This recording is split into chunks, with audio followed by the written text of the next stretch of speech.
Jesus then was brought before the governor, and the governor put to him this question: "Are you the King of the Jews?" Jesus replied, "It is you who say it." But when he was accused by the chief priests and the elders, he refused to answer at all. Pilate then said to him, "Do you not hear how many charges they have made against you?" But to the governor's amazement, he offered not a word in answer to any of the charges. At festival time, it was the governor's practice to release a prisoner for the people, anyone they chose.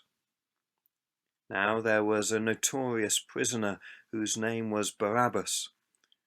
So when the crowd gathered, Pilate said to them, "Which do you want me to release for you, Barabbas or Jesus who is called Christ?" For Pilate knew it was out of jealousy that they had handed him over. Now, as he was seated in the chair of judgment, his wife sent him a message: "Have nothing to do with that upright man. I have been extremely upset today by a dream that I had about him." The chief priests and the elders, however, had persuaded the crowd to demand the release of Barabbas and the execution of Jesus. So when the governor spoke and asked them, "Which of the two do you want me to release for you?" they said, "Barabbas."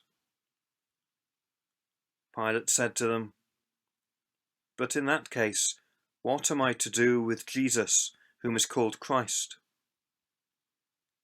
They all said, "Let him be crucified." He asked, "But what harm has he done?"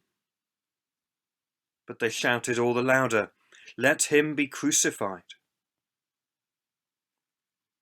Then Pilate saw that he was making no impression, that in fact a riot was imminent. So he took some water, washed his hands in front of the crowd, and said, "I am innocent of this man's blood. It is your concern." And the people, every one of them, shouted back, "Let his blood be on us and on our children." Then he released Barabbas to them. After having Jesus scourged, he handed him over to be crucified. Then the governor's soldiers took Jesus with them into the praetorium and collected the whole cohort around him. And they stripped him and put a scarlet cloak around him. And having twisted some thorns into a crown, they put this on his head and placed a reed in his right hand. To make fun of him, they knelt to him in homage, saying, "Hail, King of the Jews!" And they spat on him and took the reed and struck him on the head with it. And when they had finished making fun of him, they took off the cloak and dressed him in his own clothes and led him away to crucifixion. On their way out, they came across a man from Cyrene called Simon, and enlisted him to carry his cross. When they had reached a place called Golgotha, that is, the place of the skull, they gave him wine to drink mixed with gall, which he tasted but refused to drink. When they had finished crucifying him, they shared out his clothing by casting lots, and then sat down and stayed there, keeping guard over him. Above his head was placed the charge against him. It read, "This is Jesus, the King of the Jews." Then 2 bandits were crucified with him, one on the right and one on the left. The passers-by jeered at him. They shook their heads and said, So you would destroy the temple and in 3 days rebuild it. Then save yourself if you are God's son, and come down from the cross." The chief priests and the scribes and elders mocked him in the same way with the words, "He saved others. He cannot save himself. He is the King of Israel. Let him come down from the cross now, and we will believe in him. He has put his trust in God. Now let God rescue him if he wants him. For he did say, 'I am God's son.'" Even the bandits who were crucified with him taunted him in the same way.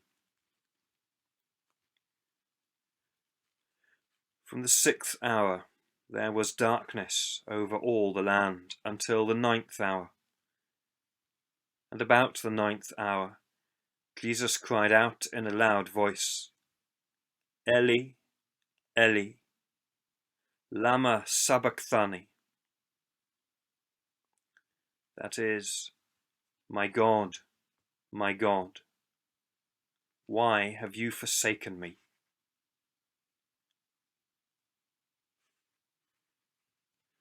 When some of those who stood there heard this, they said, "The man is calling on Elijah."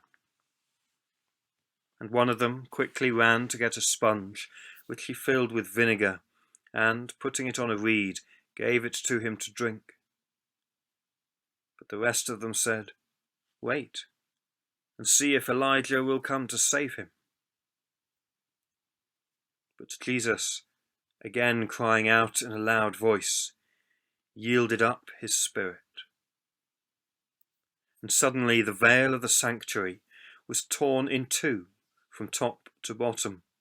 The earth quaked, the rocks were split, the tombs opened, and the bodies of many holy people rose from the dead. And these, after his resurrection, came out of the tombs, entered the holy city, and appeared to a number of people. The centurion, together with the others guarding Jesus, had seen the earthquake and all that was taking place, and they were terrified and said, "In truth, this man was Son of God." And many women were there, watching from a distance, the same women who had followed Jesus from Galilee and looked after him. Among them were Mary of Magdala, Mary the mother of James and Joseph, and the mother of Zebedee's sons. When it was evening, there came a rich man of Arimathea called Joseph, who had himself become a disciple of Jesus. This man went to Pilate and asked for the body of Jesus. Then Pilate ordered it to be handed over. So Joseph took the body, wrapped it in a clean shroud, and put it in his own new tomb, which he had hewn out of the rock. He then rolled a large stone across the entrance of the tomb and went away. Now Mary of Magdala and the other Mary were there, sitting opposite the sepulchre. Next day, that is, when preparation day was over, the chief priests and the Pharisees went in a body to Pilate and said to him, "Your Excellency, we recall that this impostor said, when he was still alive, 'After 3 days I shall rise again.' Therefore give the order to have the sepulchre kept secure until the 3rd day, for fear his disciples come and steal away and tell the people he has risen from the dead. This last piece of fraud would be worse than what went before." Pilate said to them, "You may have your guard. Go and make all as secure as you know how." So they went and made the sepulchre secure, putting seals on the stone and mounting a guard.